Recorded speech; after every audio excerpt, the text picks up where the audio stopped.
Across the last 3 years, Centria has been on a mission to fundamentally transform the model of care for our clients, our staff, and the industry. We will share with you our journey towards assent-based care, the lessons we've learned, and the people we've learned them with. We're your hosts, Timothy Yeager and Hillary Laney. Welcome to the HRE Podcast. This is great, Nikki, to have you because you're one of my best friends, and I love having you. Like, you and I get to talk all the time, but we've actually been having this conversation recently about broadcasting some of the behind-the-scenes conversations that happen. Well, maybe not all of them. That might be dangerous. I said some. So I'm really excited to welcome you and have you on the HRE Podcast because I think you're a brilliant mind, and it's going to be a wonderful conversation.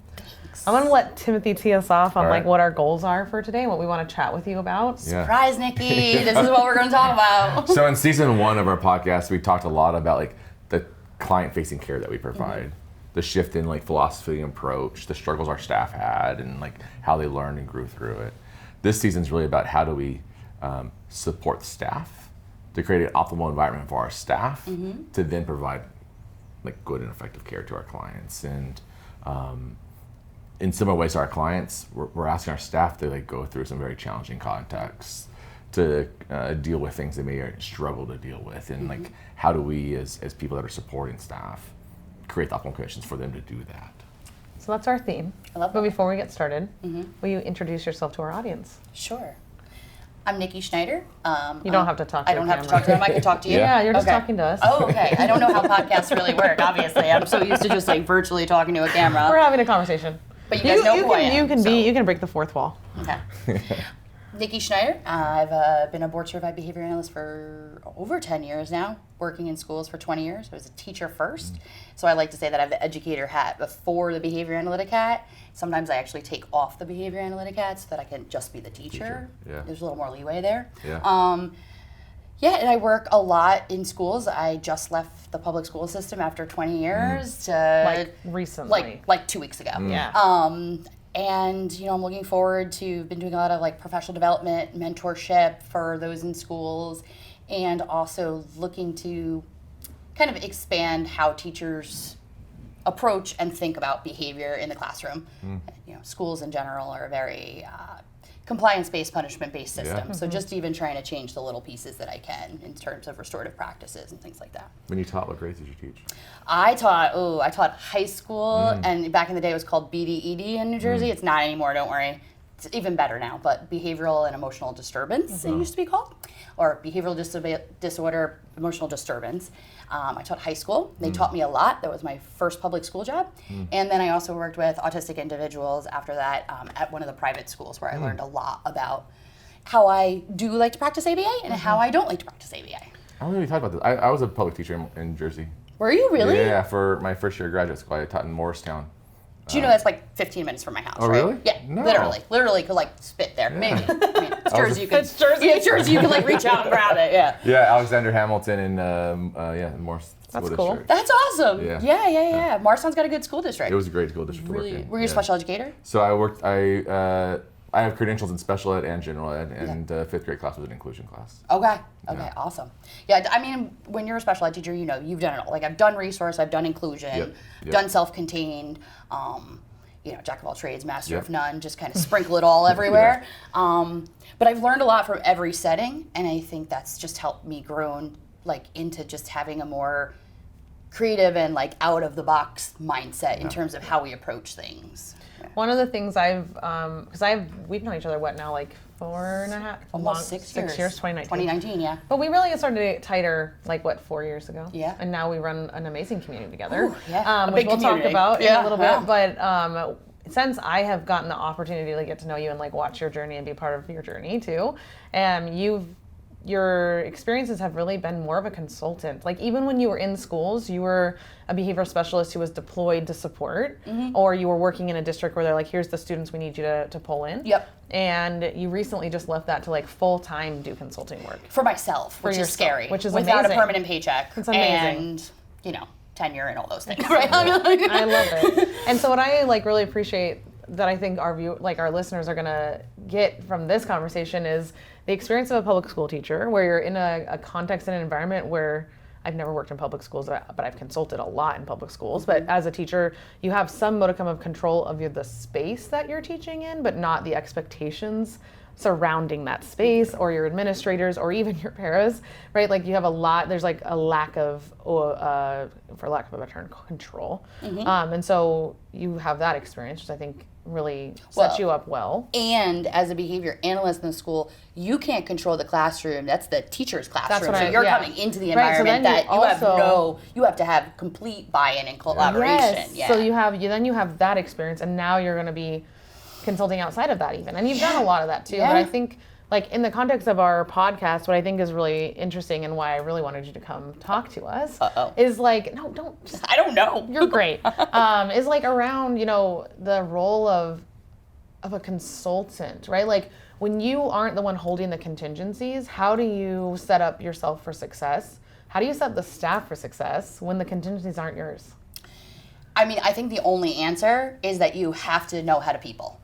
Like, that's the only answer, right? Like, if people were like, you're not approachable and like you're just hard-headed, and like one of the things that Hillary's helped me a lot with, and she doesn't know, but during Nasia's talk earlier, she was talking about informal peer mentors, and she's been my mentor in a lot of ways. She's been a bug in my ear a bunch of times. Literally, an AirPod in my ear.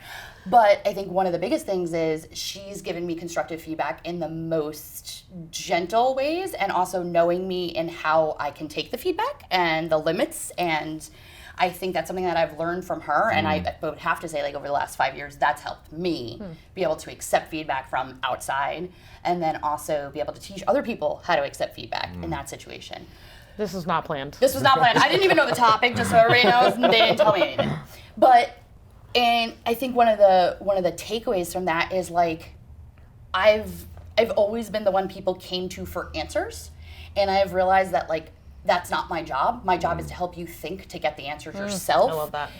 And I think that's where my kind of career has kind of like done this weird, like, and I don't know what's happening, because people just walk up and I'm like, I don't know who you are. I'm just a human, right? Yeah. And like, I think that's the other part, is like just being human, right? You have to be able to just have the hard conversations, but like take it as well. And I think that's the biggest piece in public school, well, anywhere, but the feedback loop of just like, it's top down, it's bottom up, it's everywhere, right?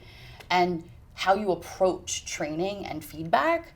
There's so many schools where I was always in the same union as the teachers, and I had to learn that I couldn't provide that consultative feedback in the same manner because it was evaluatory, and that's not my position.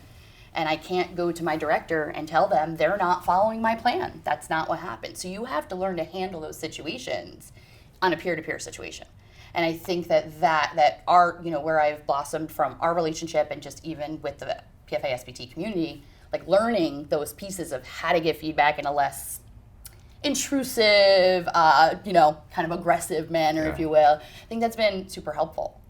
And I think the other piece, though, I think, too, is, like, personality-wise, like, you have to come in with just, like, the canter of, like everything's going to be fine. Like, I think when people come in and there's, like, something on fire and, they're there to put something out, it's like, no, you're there to help people put out the fire. You're not putting out the fire yourself. And I think a lot of times I will jump in and put the fire out, but then make sure how to teach them how to put that fire out so everybody's safe together. Yeah. Is there a moment in time where, like, you had to learn or go through this process to understand that, like, maybe a teacher not doing what you wanted to do was feedback, and maybe not explicit feedback, but it is feedback? Like, I think about sometimes how people talk about staff behavior, or they're just not doing what I want them to do, right? Like, that's actually that is a data point. It's right? Giving you information. It's giving you information. Was there, like, some growth or learning that you had to go through? Yeah, I think I've always been, I have control issues, as many behavior analysts do, right? But also I'm a very headstrong person, like, as a woman. So I think I always took things personally, like, they just don't want to do what I want, whatever. If they just did it. And that's not always the answer, right? But then I think teaching other people that, like, there's a happy medium, right? Like, and if their way works, it's not my job to say you got to do it my way. My job is to find a solution to help them teach, right? To help students be available to take in new information and new skills, right? So if they have a method that's working, great, right? A lot of times it might be a little coercive, and I can help shape that language. But a lot of the times I approach it from like, hey, why don't we take 2 weeks of data of you doing what you think is, gonna help this out, and then we'll try my thing for 2 weeks. If it doesn't work, or the data doesn't show us success, or it's not something that fits in, we'll go back to it. But I think teachers seeing that for themselves, because you can't walk into a school, write a plan, and say you're gonna do this. Like that's not how it works. Yeah. And I think that's where that aspect of being humble enough to say like, this is a group effort. And it took me a really long time, like in my career, to get to the point where I could be like, it's not my way or the highway. Just because I know this or this is my expertise doesn't mean you don't have something to add. I think that's a big portion. I mean, the reality is that like when you're coming in to help, like as a consultant, as a special education behavior specialist, BCBA, what have you, which to me are somewhat the same thing, just like the employment status is the difference. Yeah. And you're in a union, which is nice. When you don't. If you're in New Jersey. I mean, if you're in generally, some states don't have unions. True. But regardless, when you're being asked to come in and support, like those people that you're supporting, the teachers, the parapros, they're already in an EO, right? They're not having a great time. You're not there because everything's amazing.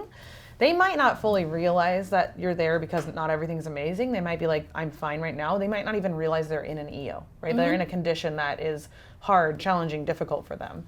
And so if you come in there with that, like, do it my way, you're adding to that EO. Like, you're not diffusing it, you're turning up the heat on them. So, and in layman's terms, you're creating a situation that's going to suck for them and be too spicy, and they're going to shut down. Right, and it was already that's how you talk in school. They see you as part of the problem. And then you're part of the problem, and you're adding to the problem. Yeah.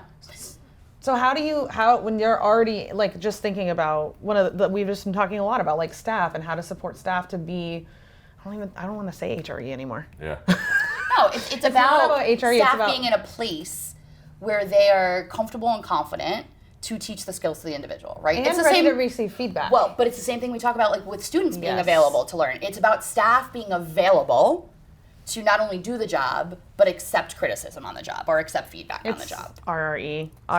So in our conversation, she talked about RRE, which is being regulated, responsive, and empowered. And I love that. I love that. And I think for school-based, like those terms, absolutely, like I don't need to measure them, right? I can say like, this person wants to be involved with this kid. This person looks like calm. They're not like searching for coffee, right? Like my accent came out there. I know. Dog talk, walk, we're done, okay? You don't have a Morristown accent. No. I worked there for 1 year. 1 year.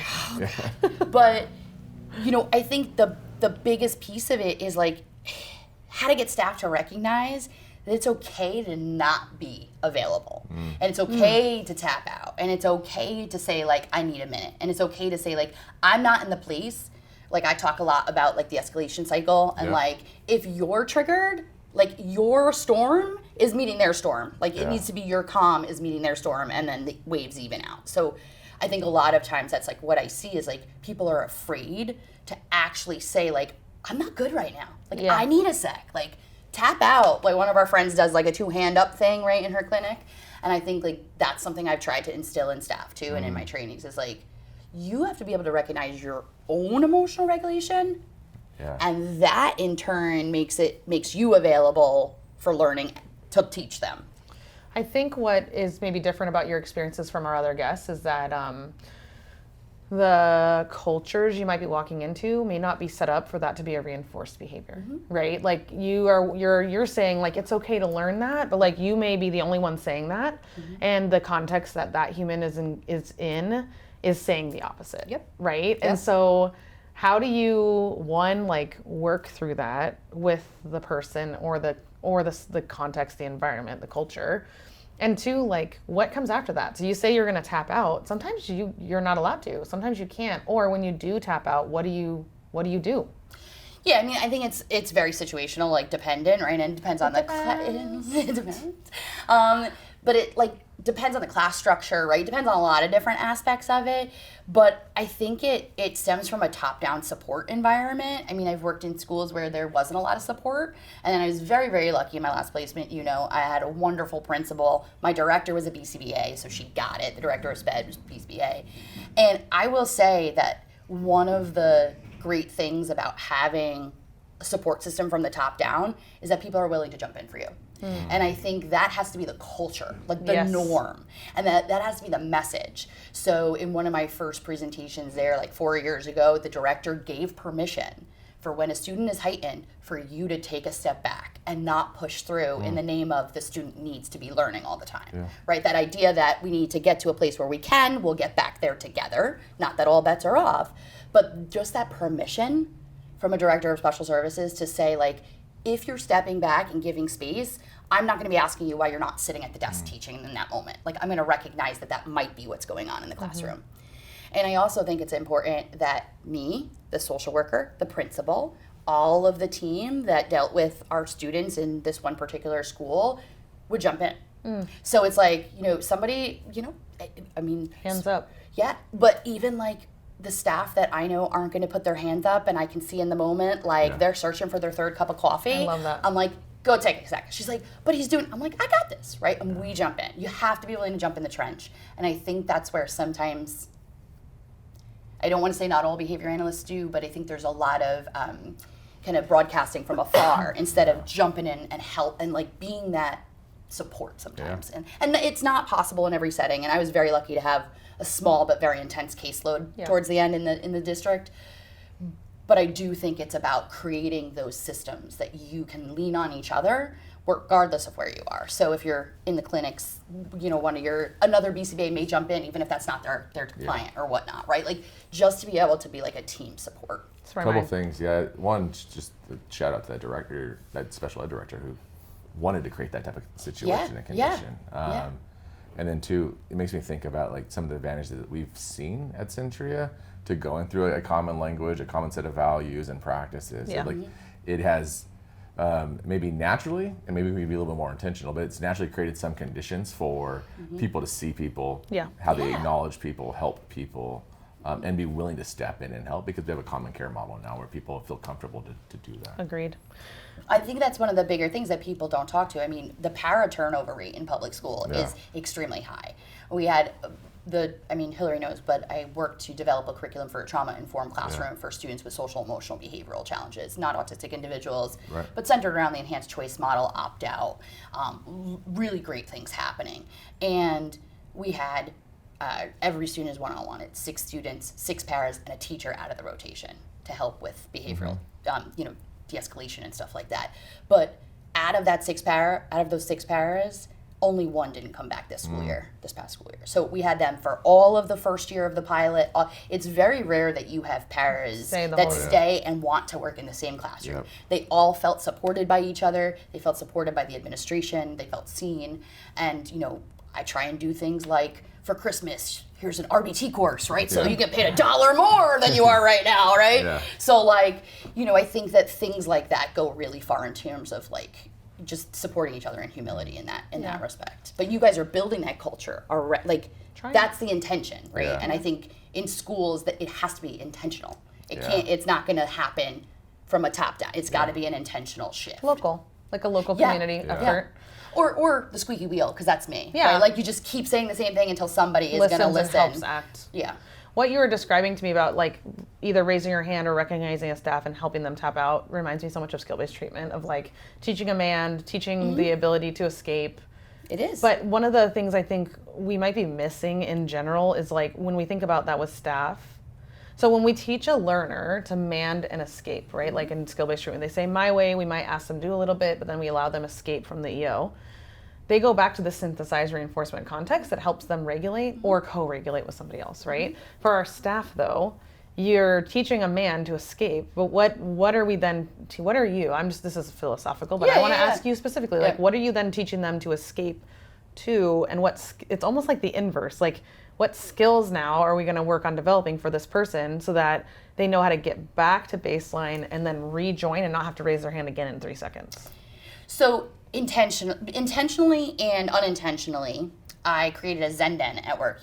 My office turned into like this dark room with stars on the ceiling, like cool shit, like cool stuff, right? And like I had like all different, behavior relaxation techniques and everything. Got a couch, spent all the money myself and left it all there, right? That's what we do as teachers. No budget for that. But unintentionally, what would start to happen is like I could see the behaviors of a student impacting the staff. I could see their demeanor change after 2 years working. Like I could see that they weren't like feeling like they weren't responding with maybe the same tone as they usually do, or as charismatically or whatever.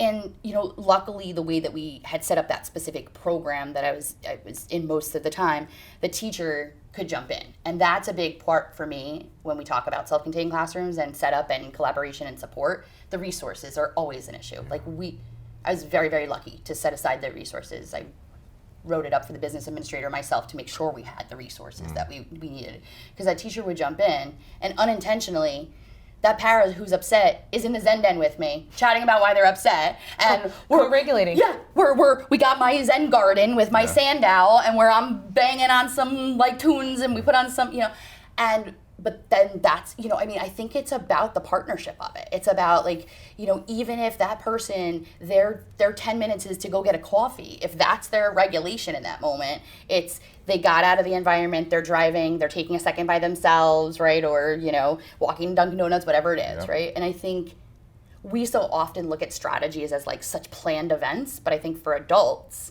if we're given the opportunity to just escape, we can sometimes create strategies for ourselves in those situations. This makes me think of Hillary and I spent a lot of time designing our optimal center layout. A lot of time. We're really proud. Yeah, very proud of this. Seen some beautiful centers that you guys have. So. Yeah. What it makes me think of though is like a possible addition to our approach, which is like what are the spaces we're creating for staff? Yeah, I agree. And our work did intend to think about how we create optimal environments for our staff to work with clients, not where they go, but not necessarily where they can go and where they can like escape during break. And how we have a staff room. We have a staff room, but like how do we set up that staff room? Intentionally make it a space to where like. So there's actually, we had on our PFA and SPT community, we invited. Forgive me, the names escape me, but they did Not Your Average Teacher's Lounge, and they talked about how a space was set up intentionally, and they have data on it too. Yeah. So get you that link. But I could watch that. Yeah. Sorry, friends who came to present for us that I didn't watch. Well, I will. But it's the same thing, right? It's everywhere. Like, can you move the copier to just create a space where you can close the door and have a minute, right? Like, even if it's just scrolling on your phone. I know me and Hillary, that's our like, take a second. Yeah. We'll lay in bed, not even talk to each other, stare at the ceiling on our phones, right? And we know that's our... And it's co-regulation because we're doing it together. We're doing it together. Might not talk, but we're just scrolling. Yeah. But again, it's like, we have figured out ways as adults to do that, but creating that intentional space, I think, is an absolutely amazing idea. And some communication to our staff to like enable that, support that, how to help identify when peers are just some ways to like be more intentional. And like systematic, like the hand raise, right? Like giving those tools that we've said, this is how we want you to do this, and we're empowering you to do it. I think the other thing too to think about is how we're using. I mean, for me, it was, when the student's absent. And so now we're overstaffed. Yeah. And ain't no way, no other program's taking the para, right? Ain't no way. Like, you can put in all the data in the world, you can do all these things to help me out, right? But the other part is, can that para then give everybody an extra 10-minute break that day? Yeah. It doesn't need to be on the books. It doesn't need to be like unpaid on your timesheet or whatever, right? But like, are there ways that we can support each other when we are up spoons, right? Or have extra spoons to lend that, like, if I'm feeling real sassy in life that day, I'll go in and give people breaks, right? But I mean, when does that happen that we have time to do that? But in general, right? Or I'll work with the kiddos so that somebody can go, collaborate with somebody else on this PT strategy or whatever. But that's the intentionality of it, I think, is creating the space and then creating the parameters for which, if that space can be available more based on like, kids being absent or, extra staff that day or whatever, what that looks like. And for us, because we're not in schools, we can say we're going to stop billing for this moment. Yeah. And have one staff member be with two clients who are okay to be together. Who are learning how to dyad and generalize their skills. And give someone a moment. Yeah. Right? Yeah. And I think also intentionally building in group time has been really, really helpful for things like lunch, right? Giving extra moments, but then also, I mean, you guys know schools are understaffed right now, right? So like even just staff getting their lunches, right? And teachers getting their, assigned preps or whatever, right? It's like there's intentionality in how that's built and that schedule. And I think also with a lot of school districts, including my wonderful principal, they don't know how to work in self-contained when there's 6 adults and these schedules are all over the place, right? So like intentionally being able to say, well, if this kid goes there, this kid could go here. And, you know, I was very lucky that I worked with them on that to create that. And I think that that's where it comes from, is like, people don't know unless they know. So like being able to, also surveying the staff, what do they want in that room? What do they, you know, I mean, you could buy this egg that people can float it and they'll be like, yeah, whatever, right? I mean, there's been... So let's talk about the PFA SPT Let's do it. Ooh, let's do it. Am I interviewed now? Yeah. Oh, I guess. So I will say this. So, you know, the topic of this podcast is about like creating systems to support staff. And, you know, a thread that's been connected across all of our conversations, which is around building capacity of people, and being a source of support to like guide, answer questions, coach, be very non-judgmental. And it seems as if the PFA, you guys have done a really good job in creating a community on Facebook that like has done that. I love that we both raised our hand to give each other our mental telepathy We is on should point. tell our listeners what the PFA SPT community is. Okay. Sorry, you good? We can rock paper scissors. Okay. You laugh. I'll go first. So There's a delay.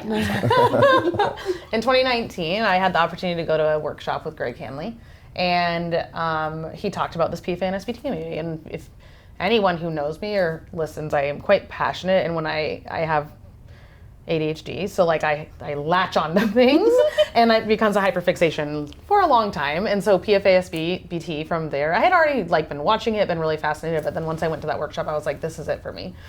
So I joined the group, started being the only one posting. I was commenting every day, posting every day, trying to get whatever support I could get, and it was like fundamental in shaping me to be able to do this process, which has ultimately led me to today. I mean, like the opportunities I've had being at Centria, what you've offered to me, has all come because I made that choice, which is freaking and because you're fantastic. passionate. And well, thanks. Yeah. Because I am hyperfixated and passionate. So I started hanging out in the group. I was commenting a lot, and it was administrated. At that point, there was like 2,000 members. And the administrators, I started being like, hey, what if we did this? Hey, what if we did that? And they were like, do whatever you want. And so eventually I was like, hey, what if I did this group for you? And so they graciously handed over the group to myself and my other good friend, our friend Penny Holloway.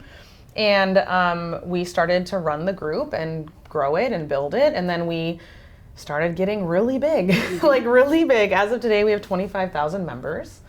And Penny decided to kind of step away from the administrative role because it's a lot, and you like amazingly stepped in, and we have our other co-founder, Ed Sidley. So we've kind of had some mix up of, you know, support and leadership in that group, but like with a main goal and mission. And I think that main goal and mission is what's driven it to be like so popular, like it is a very strong group, but also successful. So I'll let you talk about the goals and missions and like what we're attempting to do in that space. Well, I think, the goal was always that practitioners are supporting practitioners, right? We For aren't free. For free. Yeah. For free. Yeah, let's not forget all the volunteer hours. Because we got it for free. We got it for free. We had to find it for free. We did. Yeah. And we wanted to give that to others. And I think that's the biggest part about the peer mentorship that you're probably not expecting me to say, but that the graciousness of like all the time you spent being a bug in my ear led me to spend that time being a bug in other people's ear, right? It's like we just pay it forward. And I think the biggest piece, I think for both of us, is having a space that is non-judgmental, that people are not commenting and putting people down, that people can ask questions and not feel like they have to say, this might be a stupid question, but. Right. And I will say, we don't get anybody that posts, this might be a stupid question, Never. but. Yeah. So we know the comfortability is there.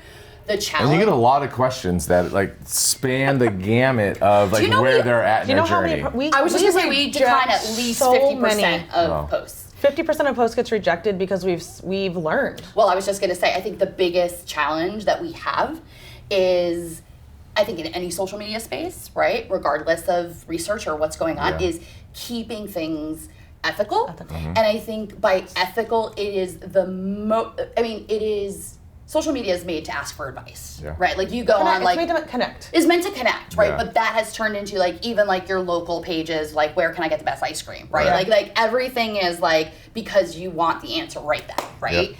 And I think part of the challenge, and when I came on, we were still doing a lot of kind of discussing. Anyone could ask anything. We would we weren't even really, we were approving posts, which I I want to give a really big shout out to Megan DeLeon because she was fundamental in transforming the space before you became an administrator. She mentored Penny and I in like how to set up a space with like rules, guidelines, values, guiding principles, and like how we wanted the space to function. And how to respond with those values. And we were at like 8,000 members at that time, which is good because as you know, and we know, like making change when you're big is much harder than making change when you're small. And so even back then, we were allowing people to post everything and anything as long as it wasn't quote unquote client specific, meaning like you couldn't identify the person. Right. Yeah.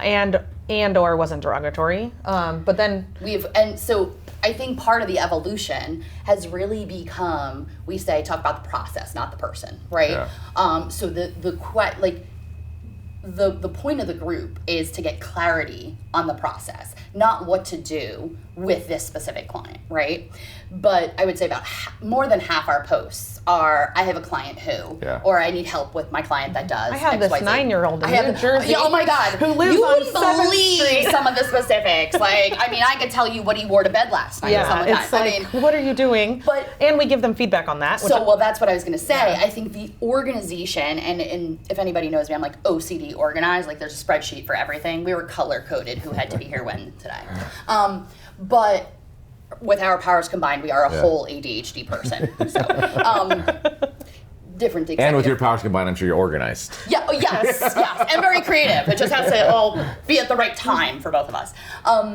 But the idea of organizing a system to where people, there's moderators, right, who know when they're doing what and why and where, right? So we have 27 moderators, I believe, right now, and there's 4 administrators. And every day we have a schedule with 5 or 6 or 7 moderators, depending on how busy the day is. We actually look at the analytics in the group. And of those 7 moderators, we have some moderators who are newer, and we have different levels of moderators. So we have peer mentors. And we have peer moderator mentors. We actually have a training program and a whole PowerPoint that they go through. She did that. Yeah. Because I think the thing is, if you're building an intentional space, like you guys are even just talking about, right? The intentionality of how to remain ethical in a space where you know it's anything goes, right? Yeah. So all our level 1 mods and level 2 mods, and level 3 mods, they all look at the content of the posts that are submitted, and then if there's we have like, you know, kind of some standards and parameters that we talk about and scenarios within the training. And then if there's any question, we'll come to our group chat. We'll get IOA from each other, like, hey, what do you think? Should we accept, reject, decline, with feedback? And then we have level 2 moderators that will provide the feedback. So then a level 2 mod will actually, decline the post itself and say, hey, this for whatever reason, right? And then they'll say, like, a lot of our moderators will graciously say, like, I'll private message you and help you work through this. So if it's a more of an advice or a content question, we might help them work through it to the side. And shout out to a lot of our amazing mods who Emily Kearney takes. I mean, the amount of time she spends imagine discussing and mentoring people just with questions. Taylor. Yes, we have amazing moderators that just. Everyone's amazing, but some of our moderators, they just give their time for free, so much of their time. Yeah. And I think that's what people don't understand too, is that at this point, there are 2 people who are paid employees, but that's myself and the other organizer, Lisa. But other than that, we're not. Lisa. Our Lisa. Oh, sorry. Yeah. My bad. Lisa Podosic. Yeah. But, aside from that, nobody's paid, right? And nobody's paid for their time that we're actually monitoring the site. Mine is all the back end organization, financial stuff, right? But the intention of everybody understanding what the expectation is, and then providing that feedback. And when you decline a message, it's not just, hey, you stink, your message not posted. It's, this is how you can change it so that it will be accepted. Or it's not related to SPT, but you could tie it in like this so that we can post it. We want related content, but we want to keep the group's purpose, right? And I think that's been a challenge as well, is that there's a lot of values aligned things going on, which we want to include. But when you have a group that has a purpose, when you're trying to stick to the purpose and you stray too far, there's so many gray areas. Yeah. So a lot of what we've done is really just trying to align what we're posting what we're allowing comments on. So if there's something that's a little spicy that we know is gonna, That's why our moderators are on 24 hours a day. and somebody will say like, hey, can somebody Go watch this post while I got to go out for the next couple hours or whatever. And somebody will say like, I got it, and we'll flag. They'll flag an admin if we need to like close down the post, or if it becomes, and we'll respond and say to people, like, thank you for your feedback. If you could reword that in a kinder manner, like we don't allow people to tear each other down. And I think that's why this space is so intentional. Yeah, The magnitude of what we've created is like hitting me right I know, I just realized that. I'm like, started, oh my like- God. I think the lesson that like people take away from is I think there's a lot of similarities in like just creating any community, Oh, absolutely. right? Like this Absolutely. is what you've done for this community, but I think those same rules apply to like running a center or running a clinic or running a classroom, right? So be It's it. intentional. Yeah. So be and it. it's Yeah. intentional and it's Yes. thoughtful. And one of the things like And effortful. effortful. And if we That's think a about thing, too. effortful, I just like, man, this is like hitting me really hard. It's the end of APPA. I'm tired. I'm just Yeah. gonna attack that, and like being able to sit here with you is like. This is the most time we've spent together in like 3 days, and I know. she's been pulled in 90 different I know, directions, it's and been we a lot. usually get like, we usually fall asleep talking, Yeah. and we've just been done. Yeah. I like the magnitude of what. Wow. I'm like, probably proud. Yeah. And like none of this would have happened without you, Nikki. And like the level of gratefulness I have for your partnership in like where this group has gotten is because you are organized. And like we were talking about this earlier. Like I'm a visionary. I don't know how yeah. to execute. I You're don't the know how idea to- girl. I don't even know the pin to the code I don't know how to log in the bank account. Yeah, standing at the thing the other day trying to pay for something. I'm like, what's the pin? She's like, could be this, could be this, There's could be 7 this. pins. I'm like, okay, let's see which one works to get the FedEx boxes to APBA. Like I just am so grateful for you. And one of the things that I like when we talk about creating space and like the intentionality, and we've talked about values a lot, and like I have been saying like values don't matter without ascribed actions, and I don't think that we've been really clear. I mean, I think we have been, but maybe not as open about what the ascribed actions are for our group. So I was like talking to someone at this weekend about the PFA community, and I was showing them our website, and I was like, yeah, here's all of our CEUs, and they're $5 each because we want like we are now a business. And like we became a business. We're a partnership. We're a partnership. We're an LLC partnership, yeah. And we did that because we want to be able to give more, do more, and help more people. And give back And to our give back. community, But yeah. to do that, we needed some money. And so we created a business, and in doing that, like we had to fund it a little bit. And so we kind of moved from everything's free, we're always providing everything for free, to like we need to charge a little bit of money for the content that we're creating.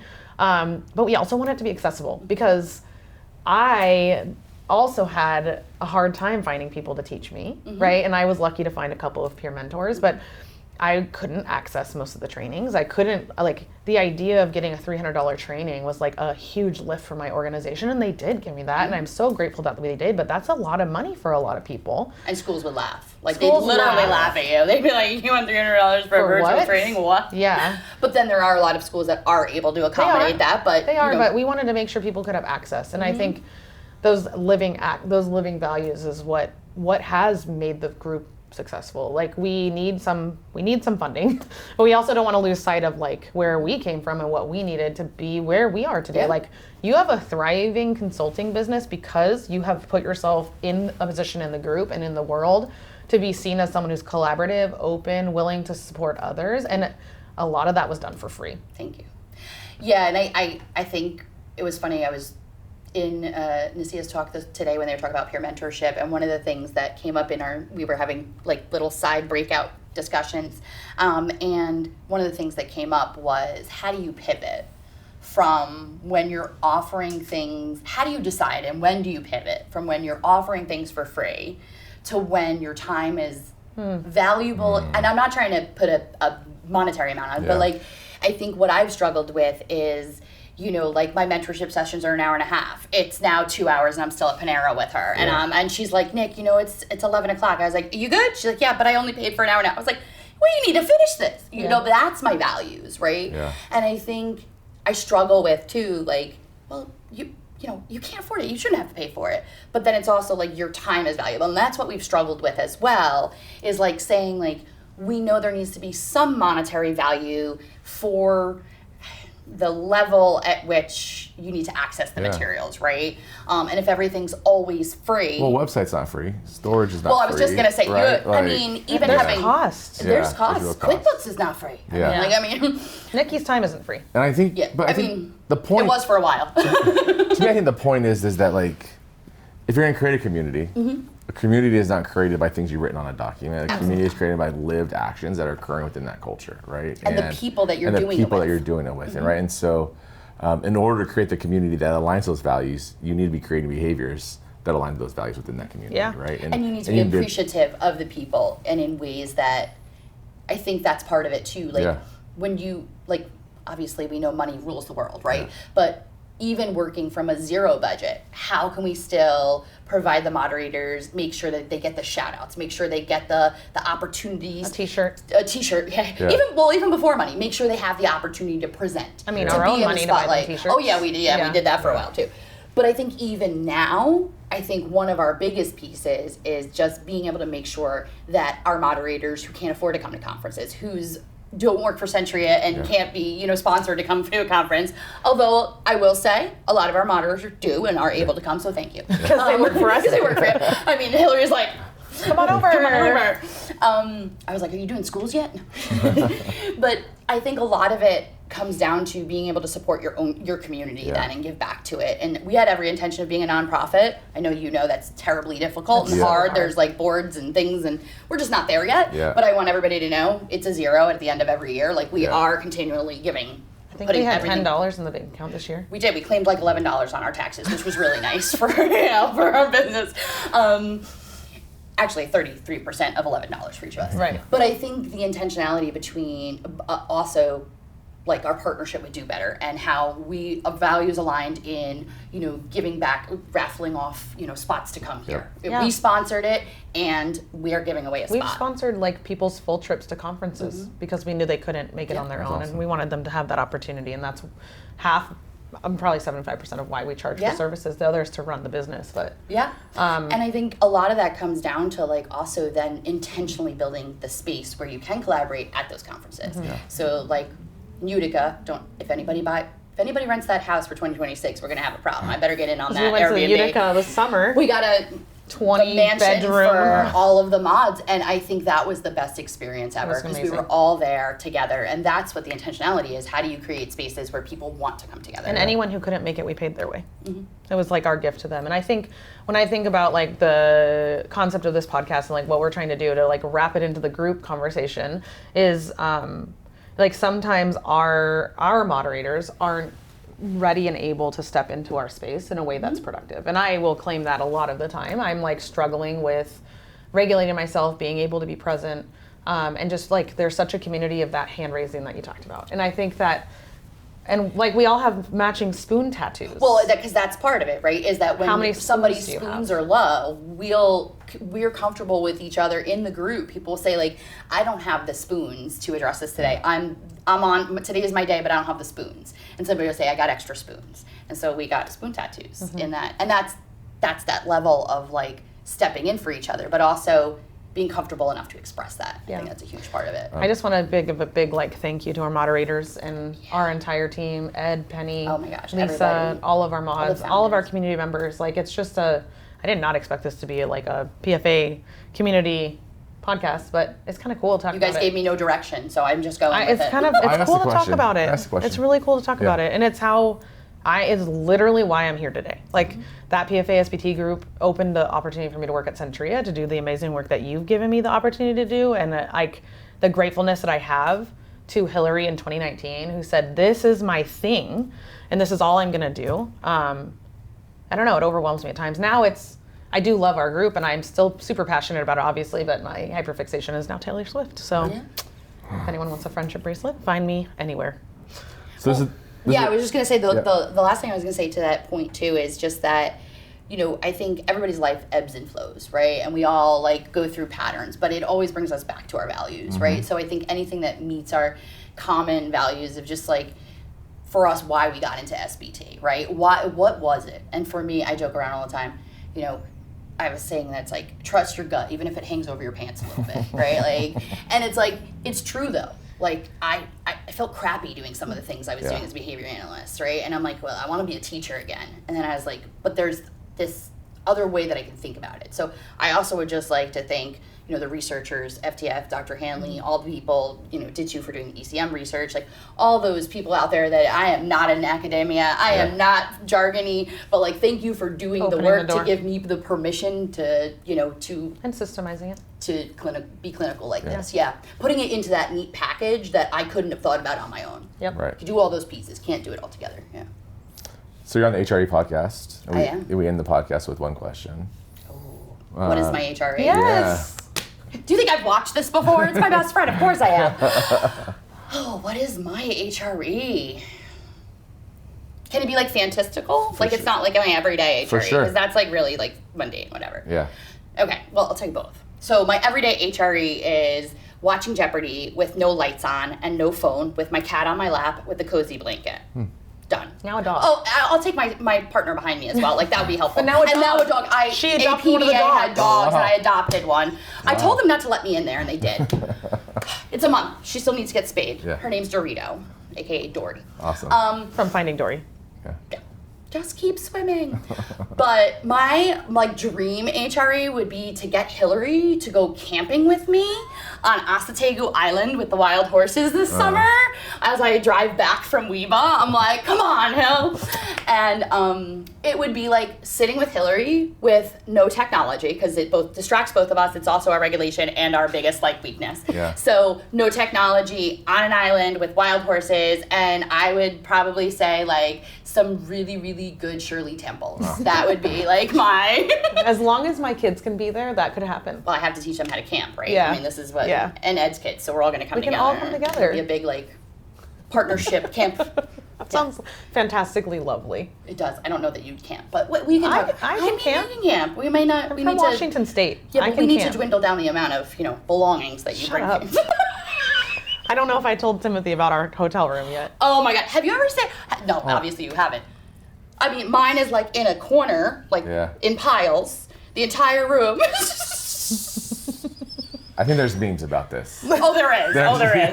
We're like the odd couple if we were married, right? It'd be like, you know, like this side of the room is yours. I move in wherever I go, okay? I typically give her the corner in the bedroom because then it usually can stay over there, but I wasn't here first this time. I got here first. Nikki, I love talking with you. I love you. It's been such a great time. Thank you, Tim. Yeah, Thank you yeah, for of everything. course. And you know what? I have to say thank you for leading the shift in ways people think about private equity. Because I myself have, you know, always, you know, you only know what you hear. Yeah. Right? And then I know there's many challenges. Not everything's perfect. Nothing's ever going to be perfect, right? There's always going to be people that are unhappy, but just seeing you guys bring all those employees here, 200 plus or whatever, and spend, like, what we were talking about is the return on investment. Like that staff are going back happy, motivated, excited, empowered, right? And they're going back to be like, we got this. Yeah. And that's a return on investment you'll never get back with any monetary, you know, piece of it. That's so true. just That's very hats true. off to you guys Thanks for saying that. Thanks, Nikki. Yeah, no problem. I mean that. Awesome. Great. Peace. Nikki. Man, you know, so being an educator, you know, previous educator myself, and knowing the role of a behavior analyst in the school context, like, I'm just not set up to have the skills that she has. And it's always, and I think this episode has shown, I think the common trait across all of these are deficits that I have. And she just exudes the type of like leader that like has learned and probably learned over time to thrive in that type of place. She's I think what Nikki does well in the context that she's in is just being human. I struggle with this with myself of like, don't have pretenses, don't come in thinking you know anything, because I do think I know things, and I have to work hard to let go of that. Nikki doesn't. She just comes in and she's like, yeah, dude, I don't know how to brush my hair either. Right. Like it's just so approachable. Yeah. And like, she's such a great connector, and it's just easy for her. It's just, and people are attracted to it, and it's made her really successful. Yeah. I think like in the midst of a few of these conversations, and then it just hit home during Nikki's, which is, you think about our journey at Centria, we got from like the clinical excellence department as a consultant department to like overseeing and having control over the department. And And I wonder to what degree you're a better behavior analyst when you're not controlling all of the keys to like drive change. I think, you're under extinction conditions. Yeah. And so you go into variable responding because you don't have the contingencies in your power. And it's actually something anyone we're hiring on to go do that. Because my team does the consulting for our organization. That's a question I always ask is like, what is your experience not holding the direct contingencies?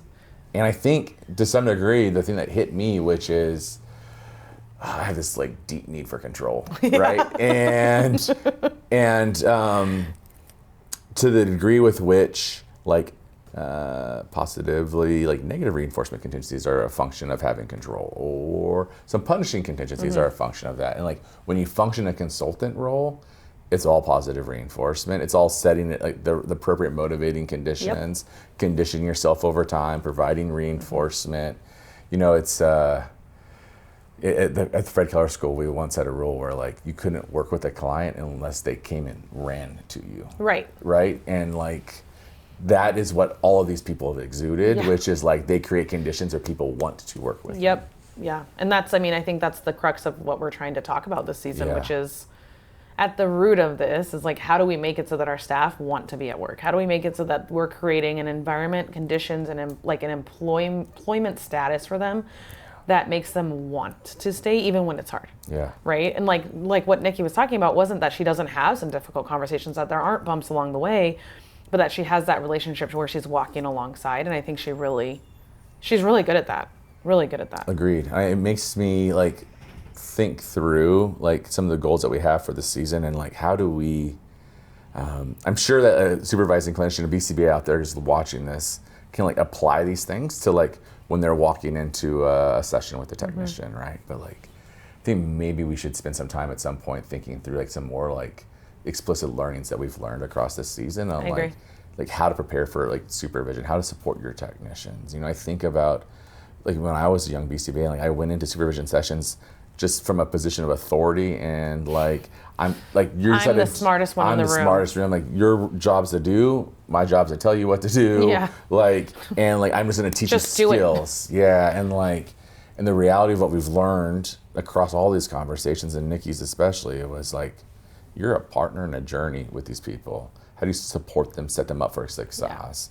Yeah. And in that relationship comes direction, skill building, support, and and improvement. If I pull through some of the other, and Nikki talked about it, but like I think it was a theme maybe the most honestly in Mari's, maybe also Nasia and Ellie's conversation as well, is that this idea of like modeling the skills so that the people you're doing that for do it for the next person.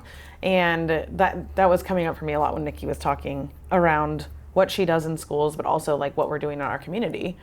And you've challenged me a lot in this way, and I don't know that I feel like a failure, but like you've asked me for 3 years now, how do we do at Centria what you've done in the PFA group? Yeah. How do we create and cultivate that kind of community with that peer-to-peer mentorship, with the supports that it provides? And I don't think we've failed, but I do think there's some intentionality around what Nikki was sharing that we could, like you said, sit down and really think about how to execute. Yeah. Yeah. It's I think people from the outside that look at a thriving community think about and maybe judge in the sense of like it's just naturally came up and it's organic in nature, and yet you think about like a thriving garden, like gardens take work, direction, planning, intention, nurturing, cultivating, weeding, right? And like the culture is the same way. Yeah. And you have to have a specific set of like goals, values, expectations, and rules to really get there. It hit me really hard during that episode that like we did that in that space online. Like the gratefulness that I have, I'm gonna get emotional again. Like I don't know that I always recognize the magnitude of what that community is to like others, and just to me personally. Like I credit the last 6 years of my clinical journey to the PFA SPT group, to the journey that I started on when I went to that workshop with Greg Hanley. It's been incredible, and it like Nikki and I were walking out of her session, and she was like, it was really cool to have conversations that we just don't have on a regular basis. And one of the conversations that I just haven't had, I don't think, is that magnitude of impact. and like what the community it's been a lot of work. Yeah. Like that was the amount of tireless energy that like we and all of our moderators and our community members have poured into that space to make it what it is it's unmeasurable. And I know we're still on that journey, but that same journey is happening at Centria. Yeah. Right? And that's what makes me excited is like evidence this week.